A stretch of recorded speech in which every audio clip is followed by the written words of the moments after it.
지난 주일 바울과 선물이라는 말씀을 바울에 대한 이야기 5번을 하겠다 이야기 드리고 첫 번째로 말씀을 드렸습니다. 바울은 회심의 경험 이후 자기 자신의 변화, 자기 자신에게 찾아온 하나님의 능력 이것들을 선물로 받아들였습니다. 박해자가 옹호자로 바뀌는 그 경험을 선물로 받아들였습니다. 처음에는 바울이 자신이 박해하고 있었다가 옹호자로 바뀌었기 때문에 하나님께 이것이 큰 유익이 될 것이다 생각했었지만 차츰 지나고 나서 바울이 복음을 전하고 복음에 대해서 깨우치기 시작한 순간 그 선물이 자신에게만 특별한 선물이 아니라는 것을 하나하나 알게 되었습니다. 모두에게 특별하고 각각에게 특별한 선물, 이것이 하나님이 주신 은혜라는 것을 알게 되었습니다. 유대인들 그리고 이방인들, 일부 사람들 누군가에게 특별한 선물이었다. 혹은 내가 하나님의 은혜 받은 그 놀라운 다메섹에서의 사건이 특별했다라고만 이야기했으면 바울은 갈등을 일으키지 않았을 것입니다. 그런데 바울은 모두라고 이야기를 했습니다. 유대인 그리스도인, 이방인 그리스도인, 이방인 이 네 종류의 사람들 모두가 다 특별하다 이야기를 했습니다. 사실 우리가 생각할 때는 이런 보편적인 개념들이 당연히 모든 사람이 좋아할 것 같은데 예상과 다르게 사태가 진전되어 나가는 것입니다. 바울이 이렇게 신학을 진전해 나갈 때 아주 중요한 자리에 있었던 공간 하나가 있는데 그 공간이 안디옥이라는 장소입니다. 오늘은 이 장소와 바울의 이야기를 잠깐 해보도록 하겠습니다. 사도행전을 읽다 보면 사람들과 장소들이 자주 바뀐다는 것을 볼 수 있습니다. 물론 영원한 것들은 없지만 한 권의 책에서 이렇게 변화가 자주 일어나고 사람과 장소가 바뀌는 것도 흔치 않은 일입니다. 베드로, 스데반, 사울, 또 베드로, 또 바울 그 외에도 수없이 많은 사람들의 이름이 한 권의 책에서 나오고 있습니다. 예루살렘에서 사마리아로, 가이사랴로, 안디옥으로, 또 예루살렘으로 우리가 알지 못하는 그 수많은 지명들을 향하여 사도행전은 달려가고 있습니다. 어떤 사람에게 집중해 보려고 하면 그 사람이 사라지고 새로운 사람이 나타나고 이 사람의 결과가 어떻게 되는지 알아보려고 하면 금세 사라지고 새로운 사람이 나타난다는 것입니다. 그 빠른 변화와 속도를 좋아할 사람들도 있지만 우리들이 따라가기에 벅찰 정도로 장소와 사람이 바뀌고 있다는 것입니다. 물론 13장 이후의 말씀을 읽어보면 바울이라는 사람이 이야기의 중심인 것처럼 보입니다. 그런데 그가 머물렀던 장소나 바울이 만난 사람들과의 대화, 그가 사람들에게 받았던 대우들을 생각해보면 영웅담이라고 생각하기보다는 오히려 고생과 좌절의 이야기라고 생각하면 더 좋을 것 같습니다. 바울이 영광스럽게 보였던 것도 불과 성경에서는 한두 장이 지나지 않고 대부분 열 몇 장에서는 바울은 힘든 삶을 살고 있습니다. 오늘 우리가 읽은 말씀 이전에 사도행전 11장을 보면 이방인을 위한 복음의 전진기지처럼 보였던 한 장소의 이름이 나오는데 이곳의 이름은 안디옥이라는 곳입니다. 11장에서 안디옥은 그리스도인이라는 말을 처음 들었던 장소로 알려져 있습니다.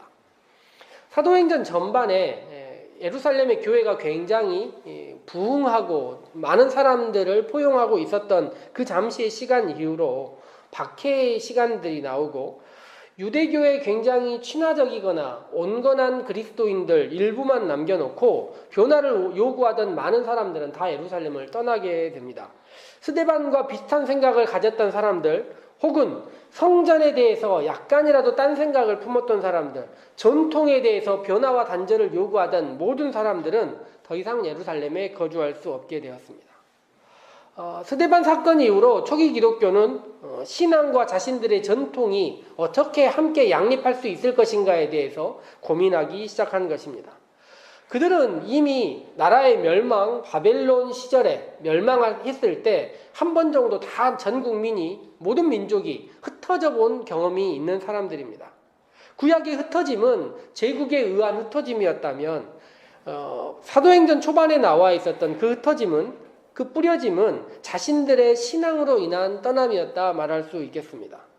이 고향에서 떠나고 예루살렘에서 떠나서 흩어짐을 받은 사람들이 정착했던 곳이 어디냐면 당시 로마의 제3대 도시로 알려져 있었던 안디옥이라는 장소입니다.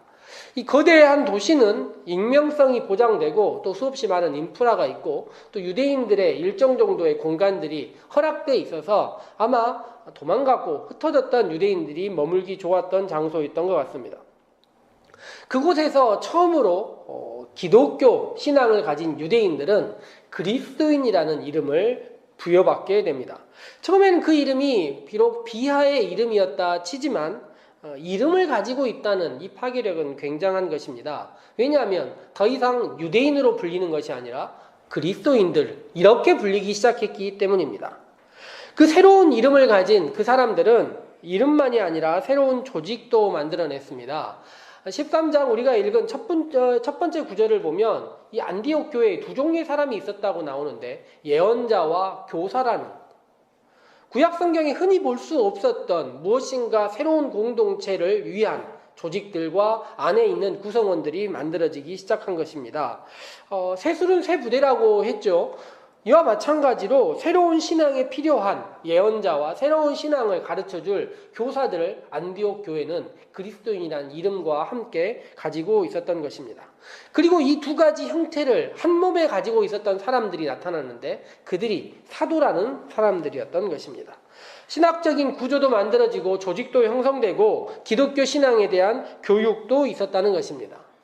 그리고 이 안디옥 교회에서 뭔가 다른 하나의 사건이 더 나타나는데 그곳에 어떤 사람들이 있었는지 성경에 나와 있습니다. 바나바, 니게르라는 시몬, 구레네 사람 루기오, 헤롯과 함께 자랐다는 마나엔, 그리고 사울이라는 사람입니다. 고고학적 발견에 따르면요, 이 안디옥이라는 동네에는 이 바울, 흔히 사울이라는 사람과 연관된 유적지가 하나도 없다는 것입니다. 유적지 모두 사라져버리고 뭐만 남았습니까? 이름만 남아있는 것입니다. 어찌 보면 유대인들은 가는 곳마다 회당을 세우고 회당에서 무엇인가의 의미를 부여하려고 했다면 이 사람들은 회당과 많은 장소들, 이 장소라는 것보다는 그들의 이름을 기억하는 새로운 일들을 했었다는 것입니다. 이 지도자 그룹, 이 이름이 남겨져 있는 이 사람들이 금식하고 예배하고 있었습니다. 예배하며 금식하고 있었는데 사도행전의 전반부에 어떤 하나의 공동체가 만들어지고 이 공동체가 자기 스스로만 바라보고 있을 때 어떤 일이 벌어졌냐면 성령은 그들을 다양한 방법으로 외부를 향할 수 있도록 만들어버립니다. 스데반 사건과 같이 예루살렘과 온 유대와 사마리아와 땅끝으로 그들을 흩어버리기도 했던 것입니다. 그런데 안디옥 공동체는 성령이 자기들에게 원하는 메시지를 온전히 받아들였습니다. 성령이 그들에게 사람을 따로 세우고 선교를 위하여 준비하라 이야기했더니 그들이 순종하면서 사람을 택한 것입니다. 그들이 택한 것이 약간 놀라운데 성령께서 바나바와 사울이라는 두 사람을 택했는데 이 두 사람은 안디옥이라는 교회 입장에서 몹시 부담되는 사람입니다. 왜냐하면 이 바나바는 당시 이 안디옥 교회의 지도자, 대표자였던 것으로 보이고 사울이라는 사람은 자기들 이름으로 내세우기에는 약간 이 사람의 명예라 할까요? 이 사람이 가지고 있는 평판이라고 할까요? 이것이 그다지 좋지 못했습니다. 물론 바나바가 보증하고 데리고 있었기는 하지만 자신의 대표자와 자신들의 대표로 이름하고 싶지 않은 두 사람을 대표로 보내기 시작한 것입니다.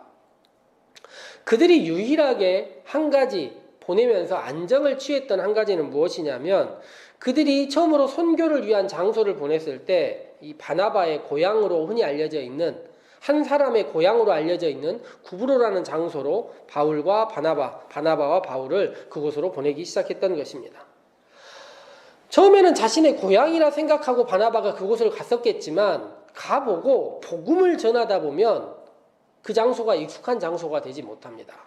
우리들도 다 알다시피 우리들이 익숙한 모임이라 해도 그곳에서 만약 복음을 전한다 생각해 보십시오. 그 일은 되게 어려운 일이 되고 그 장소, 익숙하던 모든 것이 낯선 것이 되고 익숙함이 오히려 나에게 불편함이 된다는 것입니다. 바나바에게는 오히려 낯선 장소가 되었을 그곳이 바울에게는 자신의 역량을 온전히 드러낼 수 있는 장소가 됩니다. 그래서 성경을 읽다 보면 처음에는 당연히 바나바와 사울이라는 이름으로 성경에서 시작되는데 조금 지나지 않아서 어떻게 되냐면 바울과 바나바라고 입장이 바뀌게 되는 것입니다. 성령이 충만했던 바울은 유대인 회당에서 이방인들을 만나면서 자신의 역량을 마음껏 발휘하기 시작합니다. 말씀의 능력과 기적들이 나타나고 사람들이 놀라고 믿는 사람이 생겨나기 시작하는 것입니다. 아마 함께했던 모든 사람들이 성령이 자신을 도우심도 놀라게 생각했고 바울이라는 사람이 이런 능력을 가진 사람이었구나 하는 것 때문에 무척 놀라워했을 것입니다. 그리고 그 하나의 섬에서 복음을 전하는 일을 마치자 이 사람들은 위쪽에 있는 아시아 다른 지역에 가서 복음을 전해야겠다 생각하고 떠나기 시작하는 것입니다. 모든 일이 좋은 쪽으로 진행되지만은 않는 것일까요? 여기서 함께 했던 하나의 팀을 이뤘던 사람들 중에 마가라 하는 요한이 그들을 떠나서 예루살렘으로 돌아가 버리는 일이 거기에서 발생을 합니다. 근데 성경을 읽다가 자세하게 설명이 나와 있지 않기 때문에 알 수는 없지만 마가라 하는 요한이 그들을 떠나서 왜 예루살렘으로 가버렸을까요? 혹시 기억하시는지 모르겠지만 베드로가 감옥에 갇혔을 때 있습니다. 야고보가 순교당하고 베드로가 옥에 갇혔을 때 예루살렘에 모여있는 예루살렘 공동체들이 함께 모여서 기도했어요. 그 기도했던 집이 누구 집이냐면 이 마가라 하는 요한의 집이었습니다. 이 마가라 하는 요한은 예루살렘 공동체의 어찌 보면 핵심적인 인물이었다는 것입니다. 성령이 바나바와 바울을 보냈지만 사실 교회는 성령이 보낸 안디옥 교회만의 일이라 생각하고 선교를 시작하지 않았던 것입니다. 예루살렘 교회에서 가장 주축이 될 수 있는 사람 한 명, 마가라 하는 요한을 그 자리에 함께 보냈던 것입니다. 그러니 최초의 선교는 어찌 보면 예루살렘 교회와 안디옥 교회의 공동작품이라 말할 수 있는 것입니다. 혹자들은 얘기를 할 때 이 구브로라는 지형과 이후 떠나서 만날 비시디아, 안디옥, 루스드라, 더베, 이고니온 이 지형 자체가 무척 달랐다 이야기하고 익숙한 지형과 달리 그곳은 땅도 좋지 않고 공기도 좋지 않고 여러 가지로 힘들어서 마가라 하는 요한이 떠났을 것이다 이야기를 하는 사람들도 많습니다.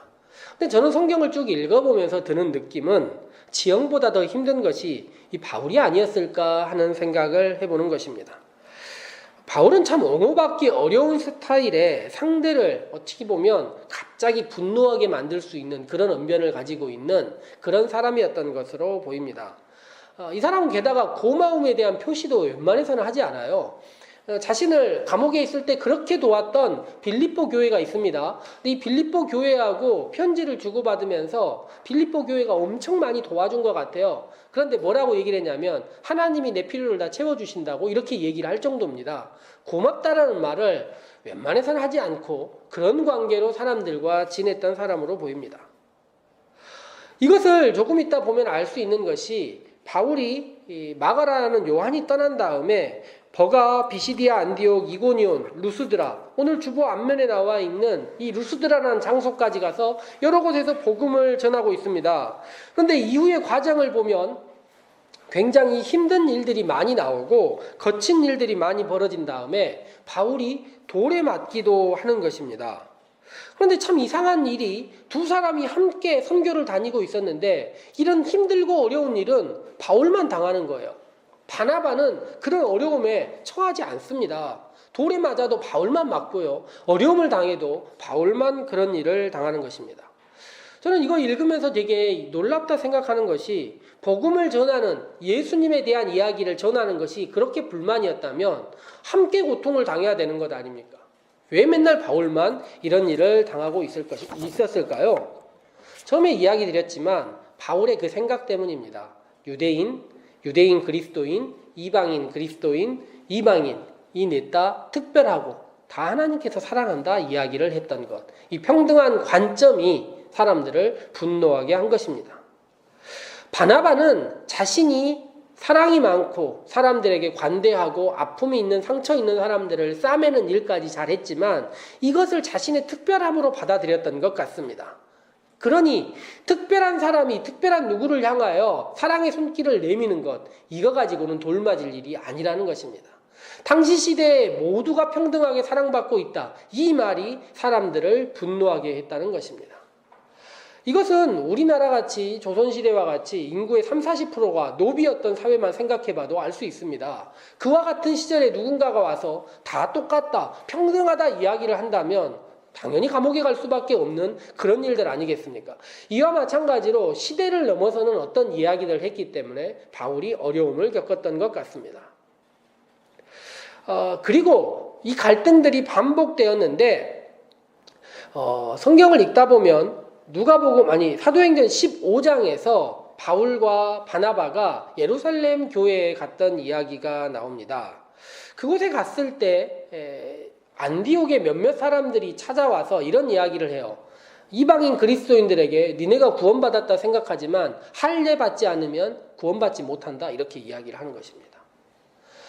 복음서를 쭉 읽다 보면 예수님과 바리새인들과의 갈등의 주요 원인은 두 가지였습니다. 정결법과 안식일.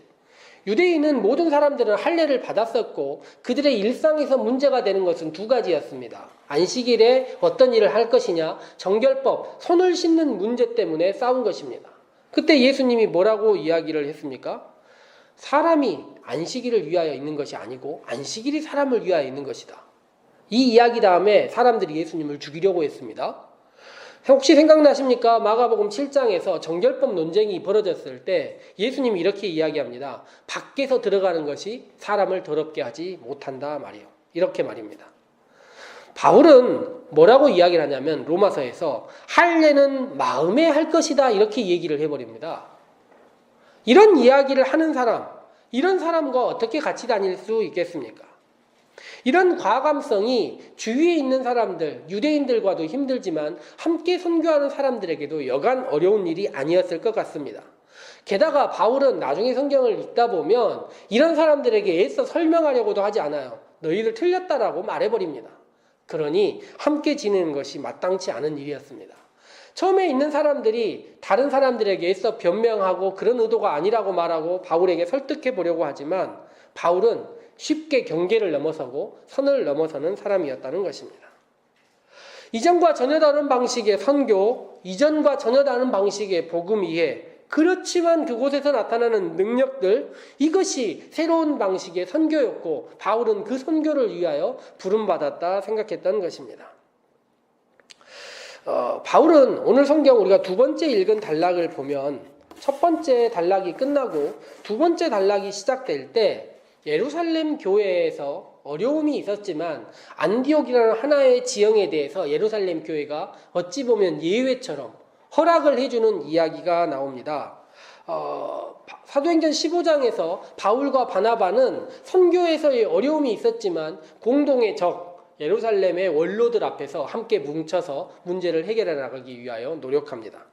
그런데 1차 선교 여행지를 다시 한번 다녀보자, 이렇게 하는 의견을 냈었는데 이 의견을 낸 다음에 누가 나옵니까? 바나바가 첫 번째 우리에게서 실패했던 마가라 하는 요한을 다시 데려가자. 다른 말로 하면 어떤 것입니까? 예루살렘 교회와 안디옥 교회가 다시 연합하여 선교를 시작하자라고 이야기를 한 것입니다. 그런데 바울은 어떻게 합니까? 결국에는 갈라져서 더 이상 할 수 없다 이야기를 하고 바나바도 더 이상 이 바울의 성격을 견디지 못해서인지 따로 갈라져서 복음을 전하기 시작하는 것입니다. 혹자들은 이야기를 할 때 바울이 성격이 너무 거칠고 그래서 이런 일이 벌어졌다, 혹은 둘이 건널 수 없는 강을 여러 가지 건넜고 마가라는 요한 때문에 그랬다 생각하고, 저도 그런 방면에 일부의 의견이 있을 수 있다 생각합니다. 그런데 엄밀히 보자면 바울 입장에서 예루살렘 교회와 안디옥 교회를 모두 제외하고 선교를 시작한다는 것, 이건 어떤 일일까요? 추후에 보면요, 바울은 모든 서신에서 안디옥이라는 말조차 다 지워버립니다. 그 어떤 곳에서도 안디옥이라는 말 자체를 하지를 않습니다. 바울 스스로가 외로움을 자처하는 것입니다. 이후로 바울은 외면당하는 것처럼 보이고 예루살렘에 갔을 때도 정말로 사람들에게 외면당하고 있었습니다. 저는 사도행전 중반을 이끌었던 첫 번째 멘트는 이 안디옥 교회의 용기였다 생각합니다. 자기 자신의 교회의 대표자를 보내는 용기와 자기가 부담하고 싶었지 않았지만 성령이 시키니 바울이라는 사람을 자신들의 이름으로 함께 선교했던 용기가 있었습니다. 그런데 사도행전 중반을 넘어서면서는 예루살렘 교회와 안디옥 교회라는 기독교 신앙의 모든 근간이 되는 이 두 가지를 과감하게 내려놓고 자기 자신이 받은 그 선물과 그 은혜만 가지고 정말로 살아보려는 바울의 용기가 이후에 나오는 것입니다. 놀랍게도 성령은 말이에요, 이 바울의 방식을 지지해 주는 것 같습니다. 기독교 역사도 마찬가지입니다. 성령이 지지하는 방식은 처음에 이야기했듯이 어떤 장소나 어떤 사람에게 몰입해서 그 사람이 이 선교를 했다, 그 사람이 이것을 했다, 그 장소와 그 교회가 이것을 했다라고 주장하는 방식이 아니라는 것입니다. 성령이 역사하는 방식은 장소와 사람에 의해서 하는 것이 아니라 성령이 역사하고 움직이는 대로 하나님이 주신 선물을 모든 사람들이 고루 평등하게 느끼고 모두가 특별하게 받아들여야 한다는 그 사고, 그 생각 가지고 나가는 사람과 성령이 함께 한다는 것입니다.